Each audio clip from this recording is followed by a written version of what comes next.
ایک کیس میں ضمانت دے کے ساتھ ہی دوسرے کیس میں کہہ رہے ہیں کہ پہلے جن کیسوں میں ان کی ضمانتیں ریجیکٹ ہوئی ہیں وہ اس لیے ہوئی ہیں کہ وہ عدالت میں پیش نہیں ہوئی. وہ بھاگ گیا تھا, اس کی ضمانتیں ریجیکٹ ہوئی ہیں کہ وہ عدالت میں پیش نہیں ہو رہا. ایسا دنیا میں اتنا معصومانہ فراڈ معزز ناظرین آپ نے کبھی نہیں سنا. ایسا بھونڈا مذاق آپ نے کبھی نہیں سنا ہوگا, دیکھا ہوگا.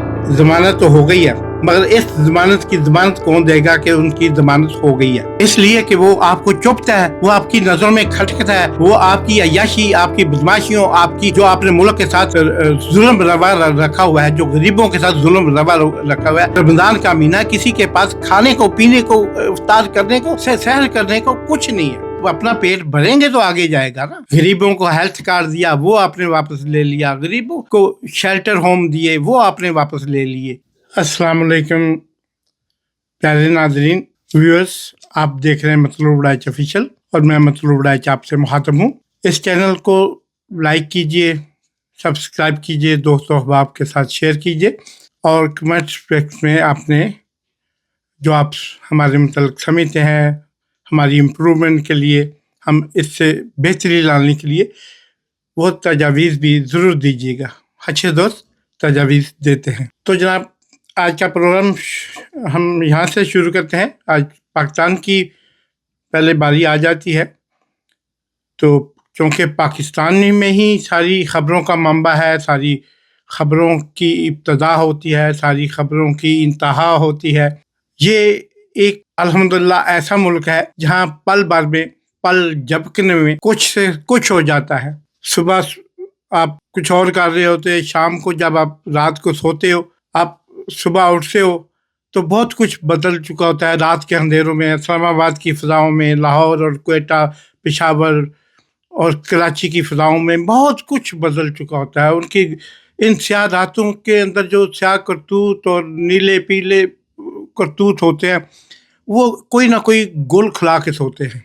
آج میں ایک خبر پڑھ رہا تھا, ابھی سن رہا تھا تھوڑی دیر پہلے, کہ خان کی قیدی نمبر 804 کی ضمانت ہو گئی.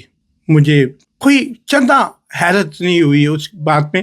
خوشی ہونا یا نہ ہونا, وہ تو خوشی تو ہوتی ہے ہر بات پہ جو خوش کرنے والی ہو, اور کبھی کسی کی مجبوری پہ, کبھی کسی کی تکلیف پہ, کبھی کسی کی عزت رسائی پہ, کبھی کسی پہ زخم لگنے پہ چوکا لگانا چاہیے, تنقید نہیں کرنی چاہیے, خوش نہیں ہونا چاہیے. تو میں سوچ رہا تھا کہ خبر ایسی تھی کہ وہ توشہ خانہ کیس کے نمبر 2, اب کیس بھی نمبر 1 اور نمبر 2 ہونے لگ گئے. اب ایک کیس میں ایک کسی پہ ملزم پہ ایک کیس بناتے ہیں, اس کیس میں وہ خود کو جو بے گناہ ثابت کرتا ہے, عدالت سے اسے ریلیف ملتا ہے, تو آپ فوراً اس پہ اسی کا کیس نمبر 2 بنا دیتے ہو. پھر ایسی عزت کیس میں بھی خان صاحب کے ساتھ ہو رہا ہے, تو توشہ خانہ کیس میں ان پہ نمبر 2 بنا دیا گیا, نمبر 3 بھی بنائیں گے, 4 بھی بنائیں گے, جتنے مرضی نمبر بنائیں. لیکن میں سوچ رہا ہوں کہ توشہ خانہ کے جو بینیفیشری ہے اس سے پہلے محترم نواز, جو حیات ہیں لوگ, میں ان کی بات کر رہا ہوں, جو مر کھپ گئے یا مطلب شہید ہو گئے یا کس طرح بھی جن سے جان چھوٹ گئی, ان کو چھوڑو. میں سوچ رہا ہوں وہ لوگ یہ اس وقت حیات ہیں, دنیا میں موجود ہیں, ہمارے سامنے کی بات. بے شمار ملٹری چیفز ہیں, آرمی کے چیف ہیں, نیول کے چیف ہیں, بحریہ کے چیف ہیں, ایئر فورس کے چیف ہیں, جوائنٹ چیف ہیں, حضر سروس ہے, اس سے پہلے ریٹائر ہو چکے ہیں, وہ سب بھی موجود ہیں چند ایک کے سوا. پھر سیاستدان ہیں, محترم نواز شریف صاحب ہیں, محترم زرداری صاحب ہیں, بلاول صاحب ہیں, مریم صاحب ہیں, شہباز شریف صاحب ہیں, حمزہ شہباز ہیں. ان سب نے جو فوائد حاصل کیے ہیں توشہ خانے سے. پھر پاکستان کے سینٹ کے چیئرمین ہیں, اس وقت جو سینٹ کے چیئرمین, سابقہ وزیر اعظم پاکستان مسز, جو اس وقت خاتون اول تھی, ان کو ترکی سے ملنے والا ہار اور دیگر گاڑیاں لی زرداری صاحب نے. مریم صاحب نے BMW اور یہ ساری گاڑیوں سے وصول کی. تو وہاں پہ ایک گڑی کا وہ جی اس نے صحیح اس کا مول نہیں لگایا, اس کا صحیح باؤ نہیں لگایا. بھائی وہ باؤ کس نے, راجہ بازار لے کے جاتے گاڑی اور پوچھتے ہر دکان سے. اس کے لیے جو طریقہ کار پرائم منسٹر ہاؤس میں متعین تھا یا پریزیڈنٹ ہاؤس میں متعین تھا, اسی سے کے تحت انہوں نے اپنے ملٹری سیکرٹری سے کہا. ملٹری سیکرٹری تو فوج کا ہوتا ہے, بریگیڈیئر لیول کا آفیسر ہوتا ہے. بریگیڈیئر کا مطلب کہ 1 اسٹار جنرل ہوتا ہے وہ. تو آپ اس نے جناب جا کے پوچھا اور اس نے سارا کروا کے دیا. وہ بندہ بھی لایا جو اس کو اسیس کرتا ہے, اور قیمت طے ہوئی ہے. آپ مولانا صاحب نے کہا اس گھڑی یا ان چیزوں کی قیمت میں دیتا ہوں, اور جو قیمت بنتی ہے اس سے زیادہ دی کہ مجھے یہ مناسب لگتا ہے کہ میں اس کی تھوڑی سی قیمت زیادہ دوں, کیونکہ میں اس تحفے کو بائی کرنا چاہ رہا ہوں, خریدنا چاہ رہا ہوں. اس میں ضمانت ہو گئی, کیس تو بنایا, ضمانت ہو گئی. پھر بنایا جی وہ کہ جنہوں نے یہ اسیس کیا, ان کو جنہوں نے اس کا ریٹ لگایا, انہوں نے جان بوجھ کے کم لگایا, شاید انہیں فورس کیا گیا تھا. تو میں پوچھنا چاہوں گا جو زندہ حیات جو پچھلے 20 برسوں میں 30 برسوں میں ملک کے سربراہان تھے, انہوں نے جو کچھ لیا اس کے مسئلے پہ ان کو کچھ نہیں پوچھا گیا. ایک بندے کو بھی زیر تفتیش نہیں لایا گیا.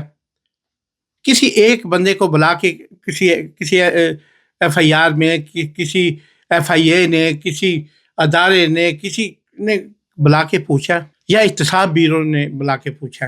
تو کیا یہ سارے جہاں کا درد ہمارے جگر میں ہے؟ ایک عمران خان رہ گیا, وہ ہمارے گاؤں میں ایک لڑکا ہوا کرتا تھا بگا کمیار, وہ پولیس ایک دفعہ بیچارہ غلطی سے چوری کر بیٹھا. اس کے بعد جناب جب بھی اس نے کبھی گاؤں میں کوئی بھی چوری ہو جانی, علاقے میں کوئی بھی چوری ہو جانی, وہ تھانہ ڈس کا اس کو آتا, وہ پکڑ لینا, ہاں بھائی بگیا 10 سے, انہوں نے کہا جی میں کی. اور اس جو جگہ اس کو جناب پورا انہوں نے دیکھا ہونا, اس کو جناب گھماتے پھراتے ہیں روڑیوں پہ جا کے, وہ کھود رہا ہے فلاں جگہ کھود رہا ہے, میں یہاں چھپا. اس نے کچھ نہیں کیا ہوتا تھا, بس وہ مار کے ڈر سے ہر بات مان رہا ہوتا تھا کہ میں نہیں کیا یہ چوری. تو اب وہ ایک خان صاحب رہ گئے ہیں جن پہ 189 یا 190 سے زائد کیس اب تک بنائے جا چکے ہیں, اور خان صاحب ہیں کہ وہ کہہ رہے ہیں چلو میری سنچری پوری. وہ خان صاحب اتنے مزے میں ہیں, وہ کہتے ہیں ان کے اقدامات سے, ان کی اعلیٰ ظرفیوں سے اتنا محظوظ ہوتے ہیں کہ وہ کہتے ہیں کہ میں تو سنچری پوری کر رہا ہوں. لیکن ہم سنچری پوری نہیں کر رہے, ہم یہ سوچ رہے ہیں کہ ملک کے وسائل کو اس طرح ضیاع کرنے کا کیا فائدہ ہے. ایک شخص کو ملعون کرنے کے لیے, ایک شخص کو دبانے کے لیے, ایک شخص کو تباہ کرنے کے, پولیٹیکلی تباہ کرنے کے لیے آپ اتنے اوچھے ہتھ کندھوں پہ اتر آئیں گے. آج جج صاحب نے پوچھا کہ وہ باوتاؤ کرنے والے, جو سیس کرنے والے, اس کی قیمت لگانے والے, اس کا اندازہ لگانے والے جو تھے, وہ اس کا اہتمام کس نے کیا؟ جی ملٹری سیکرٹری صاحب نے. ملٹری سیکرٹری صاحب کو اس سے کچھ فائدہ ہوا, یا انہوں نے مانا ہے کہ میں نے فائدہ دلوایا خان صاحب کو؟ نہیں, اس کا نہیں. تو پھر یہ بات ہوئی کہ یہ سب آپ ہر بندے کو نظر آ رہا ہے کہ ایک نمبر 1 اگر غلط ہے تو نمبر 2 بھی غلط ہے. ایک شخص پہ اگر ایک ہی طرح کے کیس بنائے نا, تو 10 20 50 کٹھے ہی بنا دو, تاکہ وہ کٹھا اس کو ڈیفینڈ کر سکے, اس کی ٹیم ڈیفینڈ کر سکے.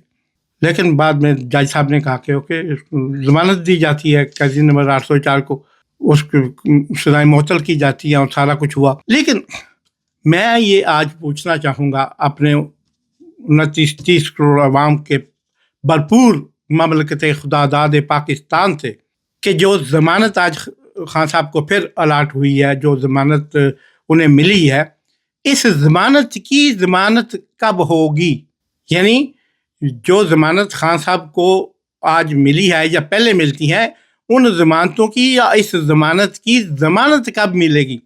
کیونکہ اصل ضمانت دینے والی عدلیہ نہیں ہے, ججز نہیں ہے ہائی کورٹ کے یا سپریم کورٹ کے. اصل اس کی ضمانت دینے والے وہ پیچھے بیٹھے ہیں, اسٹیبلشمنٹ قیادت, فوج کی قیادت. ورنہ ان بیچاروں کی کیا اوقات ہے؟ وہ پریزیڈنٹ ٹرمپ نے ابھی کل پرسوں بلایا ہوا تھا زیلنسکی صاحب کو, ان سے ایک ایگریمنٹ کرنا تھا، منرل سائن کے معاہدہ جو ہے وہ سائن کرنا تھا.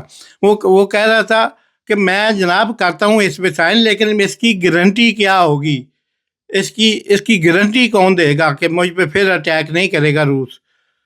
تو مطلب یہ بھی بات ہوئی کہ ضمانت تو ہوگی. خان صاحب باہر تو نہیں آئے، آج دوسرا دن ہے، ابھی تک خان صاحب اس ضمانت کے بعد باہر تو نہیں ان کو نکالا گیا.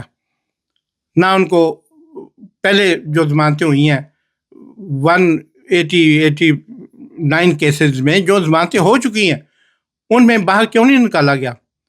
پھر ایک کیس میں ضمانت دے کے ساتھ ہی دوسرے کیس میں کہہ رہے ہیں کہ پہلے جن کیسوں میں ان کی ضمانتیں ریجیکٹ ہوئی ہیں وہ اس لیے ہوئی ہیں کہ وہ عدالت میں پیش نہیں ہوئے. وہ بھاگ گیا تھا. وہ کہاں بھاگ گئے تھے؟ وہ تربت بھاگ گئے تھے، تفتان بھاگ گئے تھے. آپ کے پاس آپ کی جیل میں تھے، آپ جس وقت چاہو بندہ جیل میں بندہ قیدی ہوتا ہے اس کو اٹھاؤ ادھر گلے سے پکڑ کے اس عدالت میں لے جاؤ، یہ اس کیس میں حاضری. اب آپ کہہ رہے ایک بندہ جیل کے اندر ہے اور اس کی ضمانتیں ریجیکٹ ہوئی ہیں کہ وہ عدالت میں پیش نہیں ہو رہا. ایسا دنیا میں اتنا معصومانہ فراڈ معزز ناظرین آپ نے کبھی نہیں سنا. ایسا بونڈا مذاق آپ نے کبھی نہیں سنا ہوگا، دیکھا ہوگا. ضمانت تو ہو گئی ہے مگر اس ضمانت کون دے گا کہ ان کی ضمانت ہو گئی ہے. خیر یہ تو تھے پاکستان کے حالات، ابھی آپ دیکھتے ہیں. لیکن اب وہ کیا کہتے ہیں کہ بکرے کی ماں کب تک خیر منائے گی. ابھی یہ ان کا رول نمبر آنے والا ہے اور پھر سب کو پکارا جائے گا اور پھر جو ہوگا وہ مجھے کہنے کی ضرورت نہیں، آپ کو سننے کی ضرورت نہیں. وہ یقیناً وہی کچھ ہوگا جو ان کے مقدر میں ہے. اور بکرے کی ماں کب تک خیر منائے گی. ابھی اگر کرنا چاہتے ہو آپ اور توشے خانے کا حساب بات کرنا چاہتے ہو تو چلو جو زندہ ان سے ہی شروع کر لیتے. میں گارنٹر ہوں خان صاحب کی طرف سے کہ وہ ہر کوآپریٹ کرنے کے لیے آپ سے چاہ رہے ہیں، لیکن سب کا ہو احتساب، سب کا ہو. اور لیکن اگر اس میں عدالت انہیں ضمانت دیتی ہے تو آپ کو کیا اعتراض ہے؟ آپ ایک بندے کو جان بوجھ کے ایکیوز کرنا چاہتے ہیں اس لیے کہ وہ آپ کو چپتا ہے، وہ آپ کی نظروں میں کھٹکتا ہے، وہ آپ کی عیاشی، آپ کی بدماشیوں، آپ کی جو آپ نے ملک کے ساتھ ظلم روا رکھا ہوا ہے، جو غریبوں کے ساتھ ظلم روا رکھا ہوا ہے. رمضان کا مہینہ، کسی کے پاس کھانے کو، پینے کو، افطار کرنے کو، سحر کرنے کو کچھ نہیں ہے. اور جس دن یہ لاوا پھڑا، ڈرو پھر اس لاوے سے، ڈرو پھر اس دن کی. وہ تو ایک سیاہ رات ہوتی ہے نا، تو ایک چمکتے سورج کے سامنے اپنے جرائم پہ پردہ آپ نہیں ڈال سکو گے، آپ ان پہ کالی چادر نہیں ڈال سکو گے تو سورج کی حدت سے وہ چمکیں گے اور بھی چمکیں گے آپ کے جرائم. خدا کے لیے ایسا مت کیجیے. یہ ہمارا وطن ہے، آپ کا وطن ہے، ہم سب کا پیارا وطن ہے. ہمیں اس وطن کے لیے جینا ہے، اس وطن کے لیے ہمیں مرنا ہے، اس وطن کے کام آنا ہے. یہ وطن ہمارے کام آئے گا. اسے عالم اسلام کی بہتری کے لیے استعمال کریں. آپ ایک بڑی طاقت ہیں، آپ اس طاقت کا بھرم رکھیں، اپنا بھرم اپنے ہاتھ سے نہ گوائیں. تو معزز ناظرین اب ہم آتے ہیں اس طرف. ایک تو ملکی حالات اس نج پہ پہنچ چکے ہیں کہ کوئی کسی پہ اعتبار کرنے کو تیار نہیں، کوئی کسی کے لیے کسی کی بات سننے کو تیار نہیں. ہر شخص کے اندر ایک بے یقینی پائی جاتی ہے، ایک خوف کا عالم ہے کہ جو بندے کو کسی اعتبار پہ آنے ہی نہیں دیتا. اور دوسری طرف عالم اسلام میں مسلمانوں کا حال اس رمضان کے اندر جس قدر،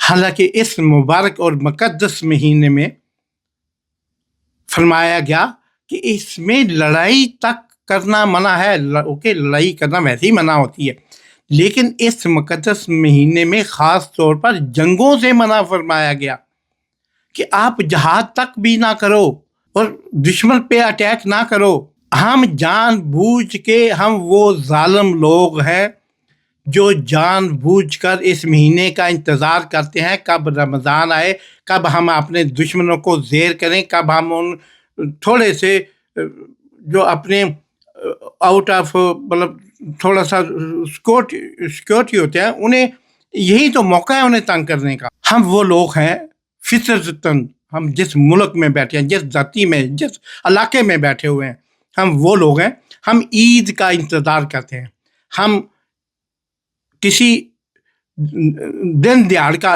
انتظار کرتے ہیں، میلے کا علاقے کے بڑے عرس کا انتظار کرتے ہیں کہ اس دن فلاں کو شریک کو آج ہم نے ٹکانے لگانا ہے، اس کے گھر آج ہم نے وین ڈلوانے ہیں۔ آپ کو اس رمضان شریف کا اور کیا 20 تراویحاں پڑھو، 8 پڑھو یا 16 پڑھو، اس سے کیا فرق پڑتا ہے؟ تو پوری رات بھی مسلوں پہ کھڑے رہو، تم قاری ہو، مولوی ہو، حافظ ہو، کچھ بھی ہو، تمہارے مسلوں پہ کھڑے رہنے سے کوئی فرق پڑتا ہے؟